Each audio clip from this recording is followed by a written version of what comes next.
So guys, today we are going to do a very realistic food illustration with watercolors, and you guys have been asking a full-fledged tutorial on this for a long time. I have been posting these watercolor food tutorials, snippets or a time lapse on my shorts. You can go check out those shorts as well. But I think this deserves an entire video because it's a very detailed out process and there are many things that you need to keep in mind when you're trying this, and I will tell you that you guys need to try this out even if you're just starting with watercolors. Yes, I'm going to tell you that take that bold step and try this out, and I know you'll be surprised on how easy it is. So let's get started. The first step in doing food illustrations in watercolor is to just check the shape that we are going to work with. So here you can see the shape is pretty simple. This is a very normal biscuit that we get around here, and it has some sugar crystals all over it.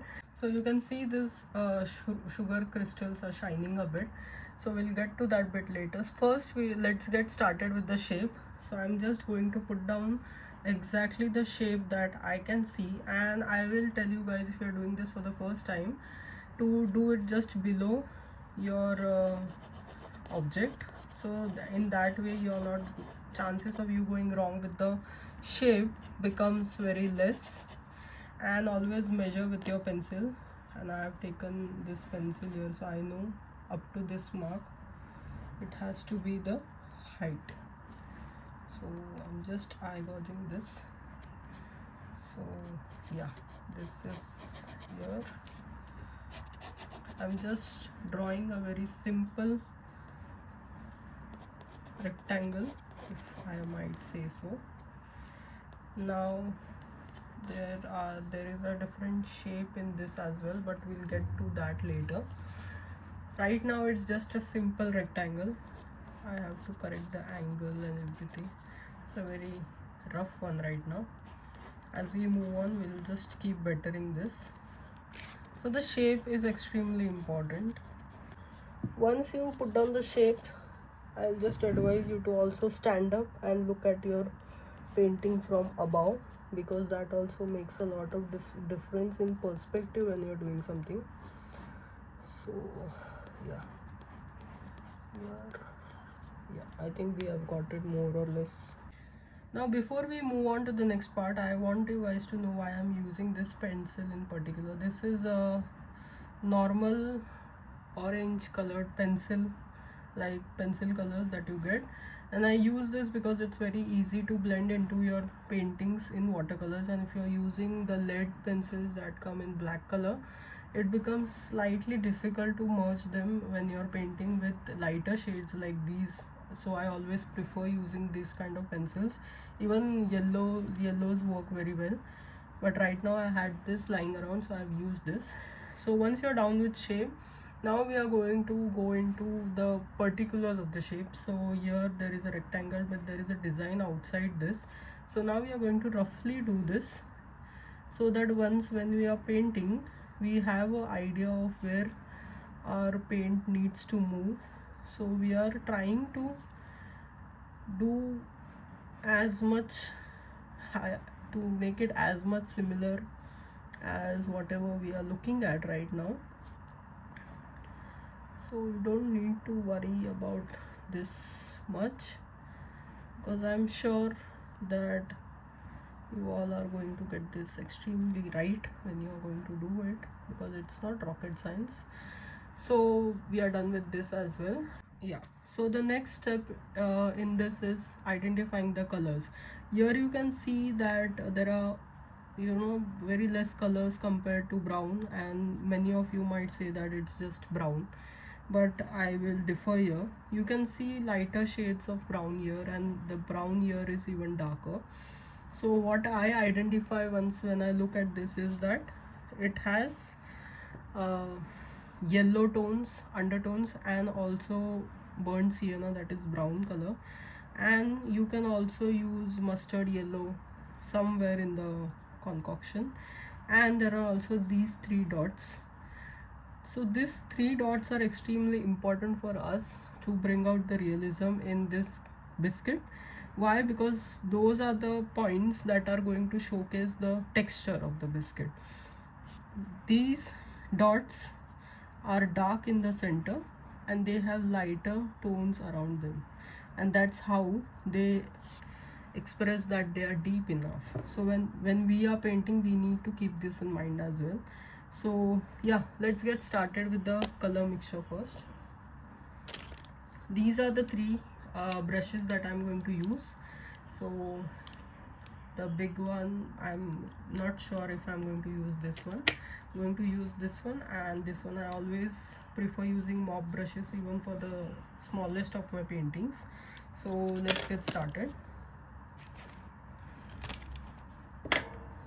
As I told you guys, I am going to use yellow ochre. So that's the first layer that we are going to put down.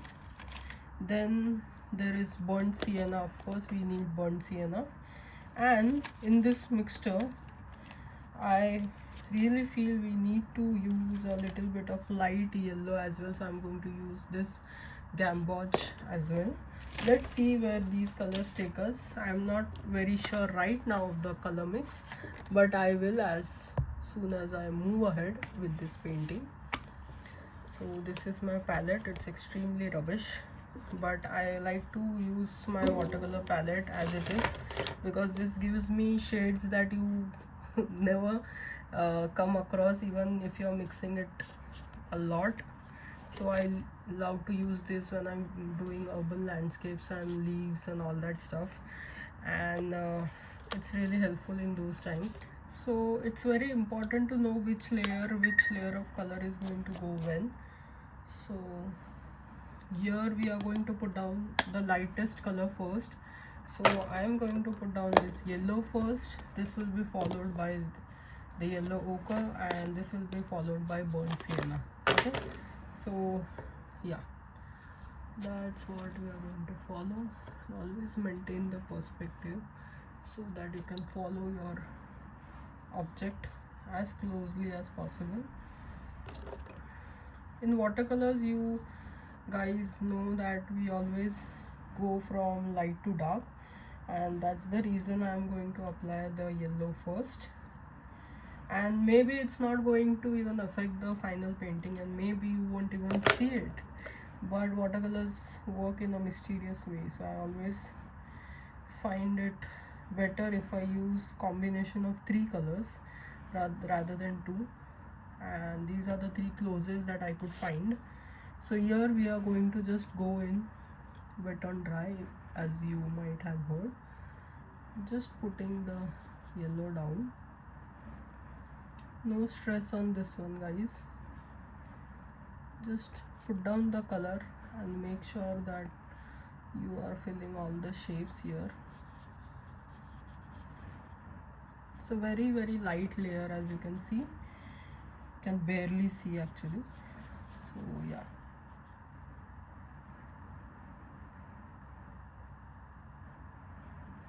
yeah, so we are done with this yellow. I think it's enough. Now I'm going to go with the yellow ochre, and also just while you're painting with watercolors, make sure you have a tissue or a napkin handy, because more than painting, at times it's about lifting colors. Because I can see there are many white spots in this painting, in this biscuit. So I know that I'm going to need this tissue to pick up the colors in some spots to create that realistic texture. So now I'm going to go about with yellow ochre, and while putting down the yellow ochre, it will be easier for the next layer if we right now put out the yellow ochre darker in the places where burnt sienna is going to be in the next layer. So I'm just detailing out everything, guys, because I just want you guys to succeed in your very first attempt and nothing else. I know many of you might already know how to do this, and you might be getting bored also, but then I'm trying to help everyone that is scared of watercolors, because I was scared of watercolors long back, and once you fall in love with watercolors, there is no going back. Then you can't go to any other medium. It's just a lifetime union, because watercolors give you freedom and they also are very controlling by themselves. Like if you don't give attention to either section and you're working on another section, the other section will dry out. That's the control they have over you. You need to focus on all areas and quickly work with the colors. That's also one thing I learned over the last few years, that you need to be really quick, and to be quick you need to practice a lot. So yeah, so I have put down the yellow ochre, and wherever I feel that it's still lighter, I'm going to put a bit more color and give it a texture.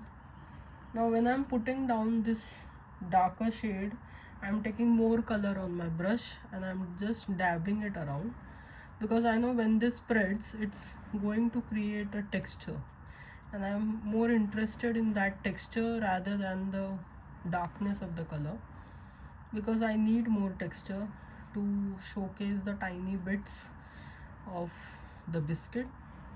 So that's what I'm doing here, just placing random, but it's not that random. I'm just placing it where the colors are darker, which is the edges of the biscuit.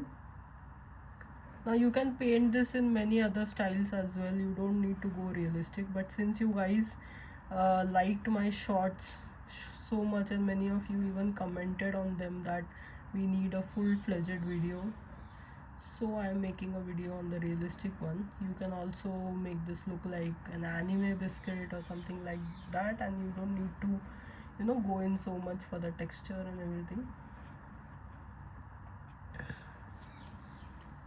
So here I'm just dabbing things around so that the paint moves and it doesn't, you know, create a artificial shape which doesn't go with the biscuit.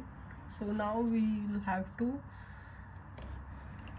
introduce burnt sienna before this layer dries up, and I'm going to do that because I need that effect of a natural shape.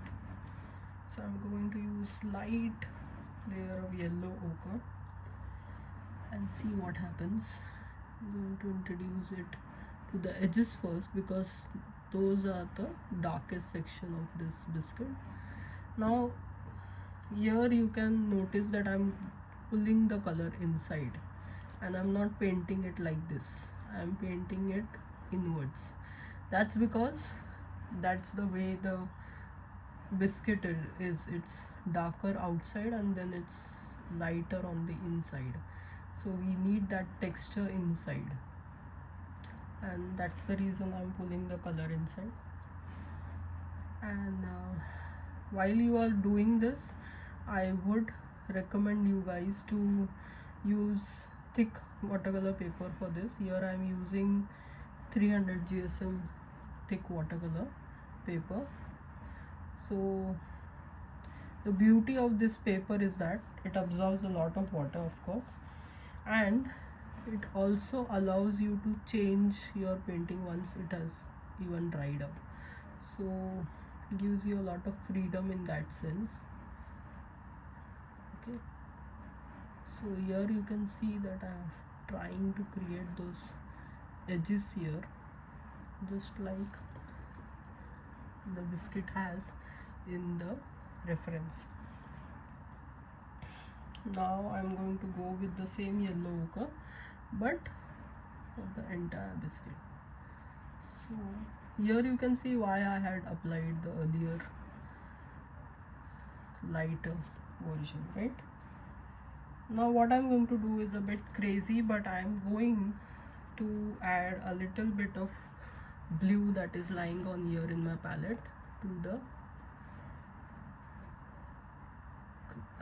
burnt sienna. This will give me a darker shade of burnt sienna, which is closer to what the biscuit has, right?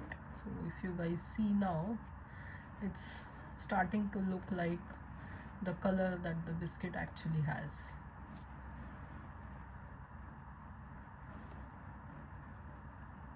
So always when you want a darker shade, I will always recommend you guys to add in blues to your colors, so that intensifies the color and makes it darker.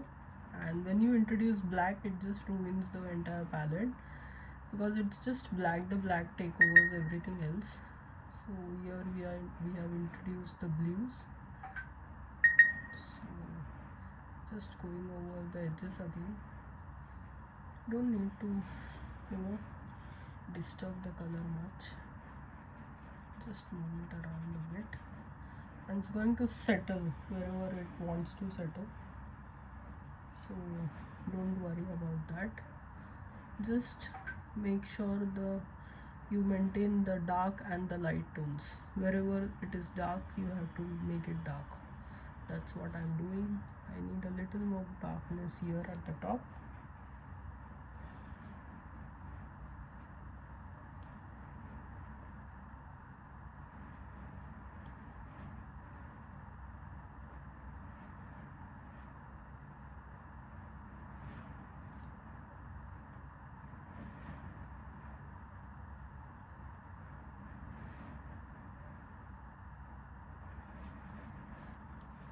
See, here you can see we are slowly getting towards the shape of the biscuit after I think 3 or 4 layers.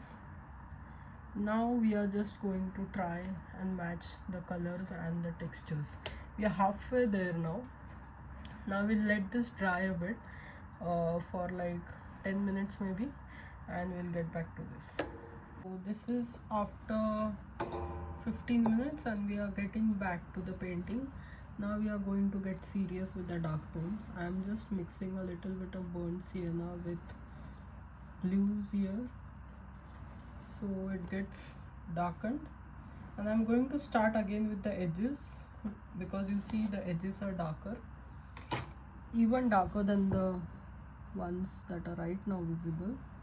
And I'm going to pull the paint inside to use water to move it around. Slowly you'll see that it will start looking like the actual biscuit that we have here.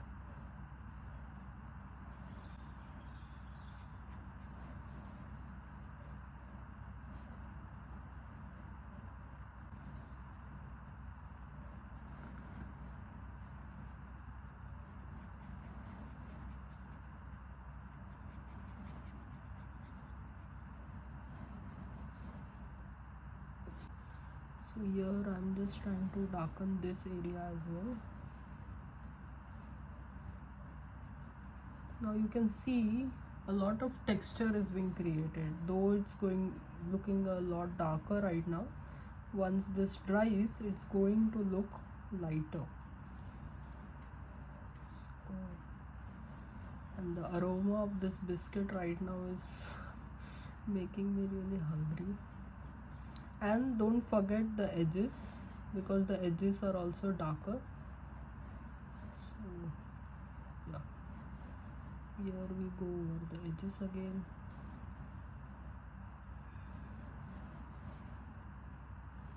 So the trick here is to focus on the minute details that you might not notice in real life if you are just eating this biscuit, most probably. And with that, now you can see the center is a lot lighter, which we need to darken now. And I'm going to take a lot of paint for that. Just going to dab into the center with little bit of blue, of course, so that dark tone is maintained. And this is your chance to create the texture of the biscuit. So here you see me pressing down the darker tones, and once this dries up you will see that it has that texture that the biscuit is having. And I'm also going to use this tissue paper that I had mentioned earlier, but for that I need to put a little bit of paint more on the surface so that when I pick up it doesn't look extremely light. Looks light, but you know, there has to be a lot of texture. Always keep talking about texture when I'm doing watercolor food illustrations, because watercolor food illustrations are nothing but play of textures and what you're trying to bring out from the paper and how successful you are in doing that. That's all watercolor illustrations are all about. So I'm just taking more paint this time and defining these corner lines, and I'm going to do this throughout because in the original biscuit you can see these lines very clearly even though the area is dark. So I'm just making a little bit of an attempt to do that wherever possible.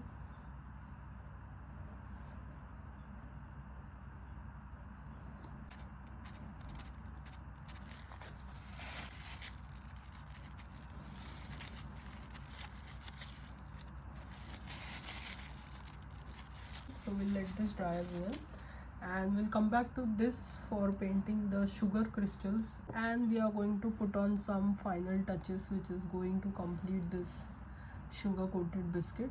So stay tuned. So this is how it's looking now once it has dried.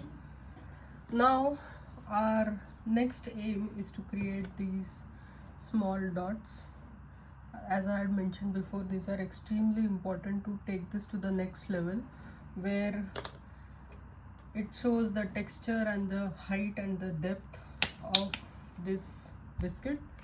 So I'm going to take this smaller mop brush and I'm going to again take burnt sienna and add a little bit of blue to it so it becomes a lot darker. I'm taking very little water for this one because I need a lot of paint and this to be a bit darker than the rest of the areas around. So you see, this is the darkness that I'm going for. Now we are just going to put a dot wherever we are seeing it. So here there is a dot, so I'm going to place it here. Okay, it's a very tiny one. Just going to make it a bit dark.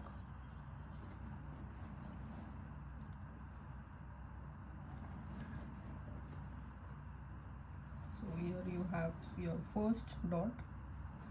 Now I'm going to paint a similar one at the adjacent bottom here. So here we have our another dot.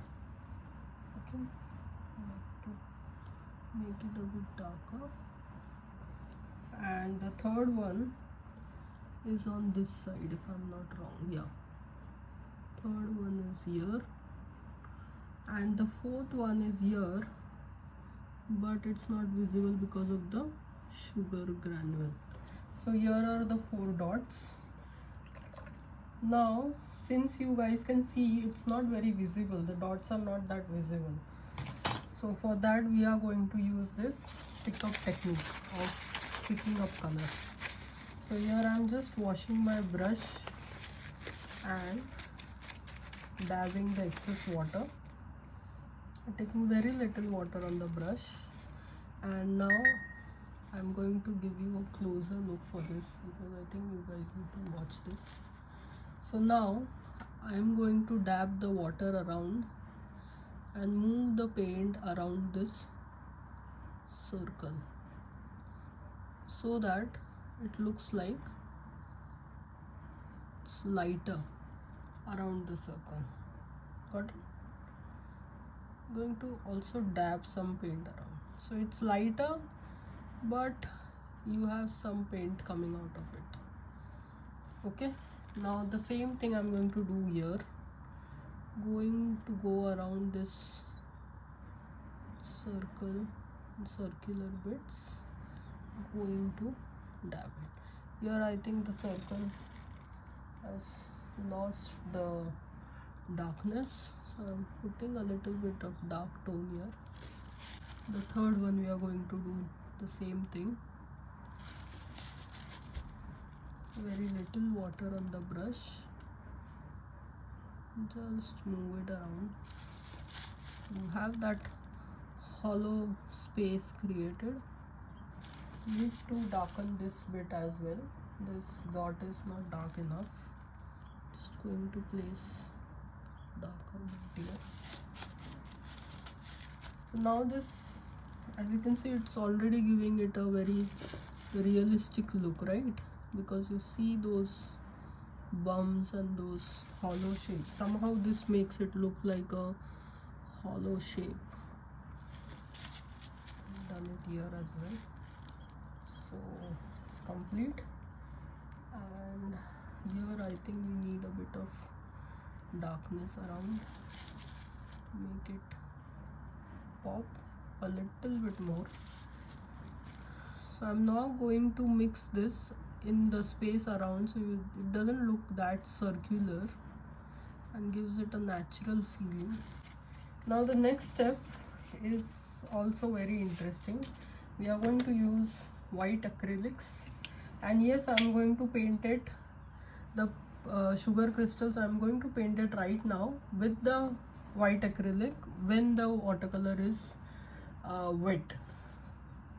The reason being, you can see that the sugar crystals are not that opaque. They are kind of transparent and they are not that white. So I'm just going to put some sugar crystals here and there. This I'm going to do to just bring out the shine of the crystals more than the shape. Just putting small squares wherever possible, wherever I can, place them exactly the same space,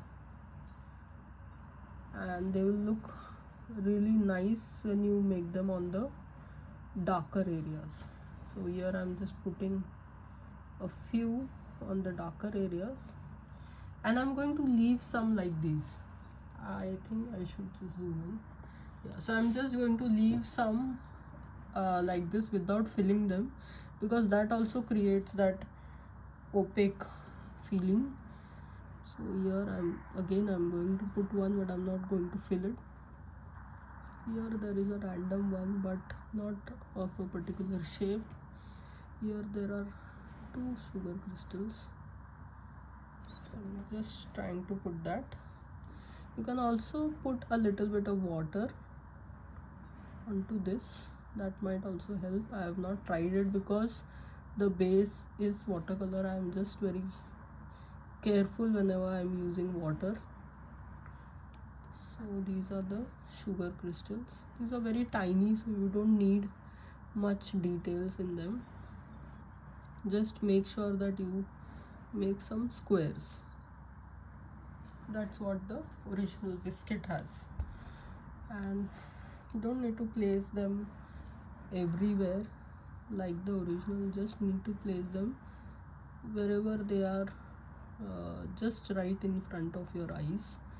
So that also gives a very interesting feature to the entire painting.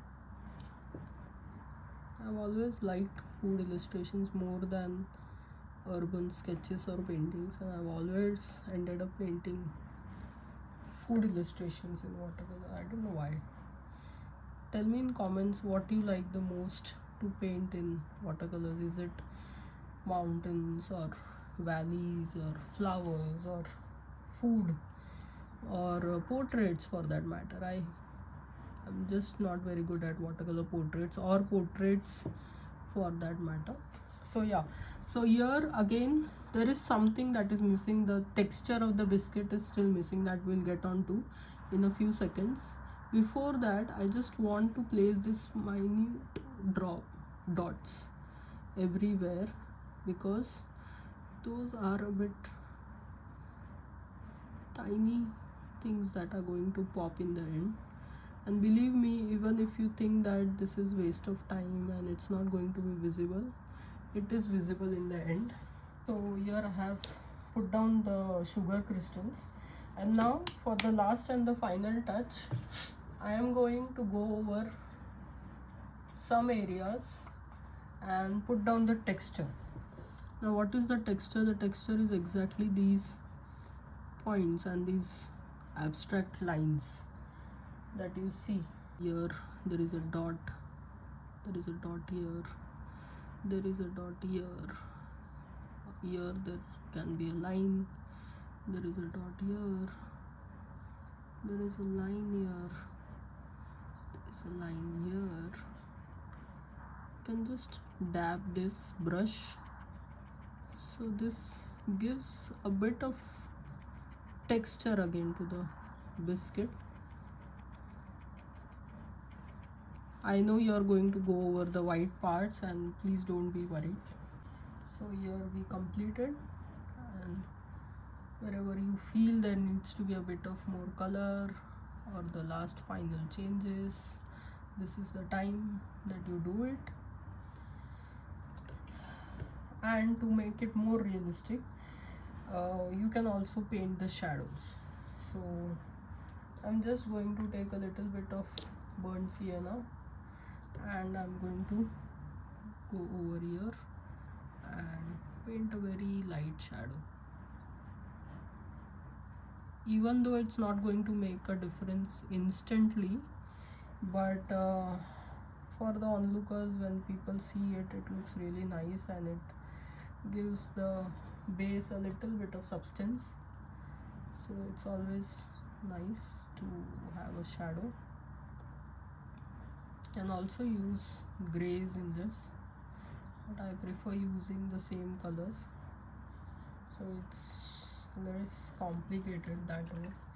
Now when I zoom out, you'll see how realistic this is looking. I zoomed out too much, yeah. So this is how the final painting looks. Give you guys a closer look of the biscuit, of both the biscuits. So I might have painted a little bit of more details into this one than expected, but yeah, I like it. And please tell me in comments if you like this video or not, and if you like this video, do watch my other watercolor tutorials. I am very sure you like that one as well. And do tell me in comments which food item you want me to paint next. Thank you for watching. Bye.